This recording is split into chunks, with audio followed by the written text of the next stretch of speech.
সব সরকারি বিশ্ববিদ্যালয়ে অনির্দিষ্টকালের জন্য কর্মবিরতির আরও খবর জানাতে আমাদের সাথে যুক্ত হচ্ছেন সহকর্মী মাহফুজা বৃষ্টি। আমরা সরাসরি যুক্ত হব তার সাথে।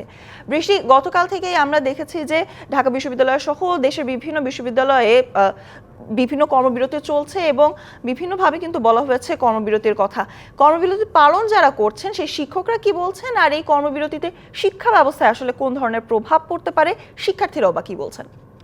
ধন্যবাদ স্বর্ণা। আপনারা জানেন যে আজকে থেকে কিন্তু পূর্ণ কর্মবিরতি চলে গিয়েছে ঢাকা বিশ্ববিদ্যালয়ের শিক্ষক সমিতি এবং বাংলাদেশ বিশ্ববিদ্যালয় শিক্ষক সমিতি ফেডারেশন থেকে ঘোষণা দেওয়া হয়েছে।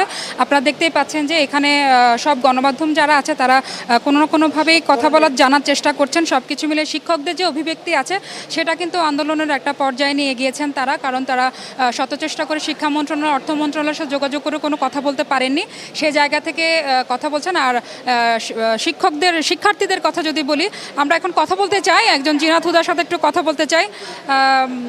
আচ্ছা, আমরা একটু পরে ঢুকছি কারণ উনি আবারও কথা বলছেন যে কারণ বিভিন্ন গণমাধ্যমরা আজকে ওনাদের বিশেষ যে বক্তব্য এরপরে কোনো কর্মসূচি আছে কিনা সেগুলো জানার জন্য কিন্তু অধীর আগ্রহ করছেন। এর মধ্যে স্বর্ণা, ছোট করে যদি একটু আপনাকে জানিয়ে রাখতে চাই, সেটা বিষয় হচ্ছে যে আমরা বিশ্ববিদ্যালয়ে যারা পড়ুয়া তাদের সাথে কথা বলেছি।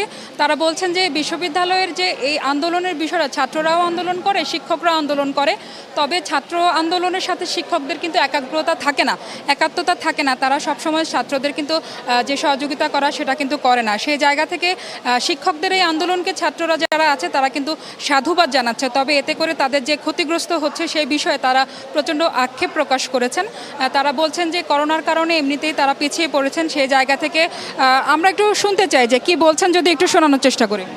সকল ধরনের একাডেমিক এবং প্রশাসনিক কার্যক্রম বন্ধ থাকবে, কোনো নবীনবরণ অনুষ্ঠান হবে না, সিএনজি মিটিং, একাডেমিক কমিটির মিটিং, মডারেশনের মিটিং, কোনো সিলেকশন বোর্ড, কোনোটাই আমরা হতে দিব না যতক্ষণ পর্যন্ত। স্বর্ণা, যেটা আপনাকে বলছিলাম যে ছাত্রদের যে বিষয়গুলো, নবীনবরণ থেকে আজকে কিন্তু জুলাইয়ের 1 তারিখ, আজকে থেকে দ্বিতীয় একটা সেশনের কিন্তু ক্লাস শুরু হওয়ার কথা ছিল প্রথম বর্ষে, যারা কিন্তু অনেকেই এই যে ক্লাস শুরু করতে পারছে না। সব কিছু মিলিয়ে এই যে বিষয় এখান থেকে ছাত্র শিক্ষক আন্দোলনের এই জায়গা থেকে আরও একটা স্বর্ণা আপনাকে গুরুত্বপূর্ণ কথা বলতে চাই।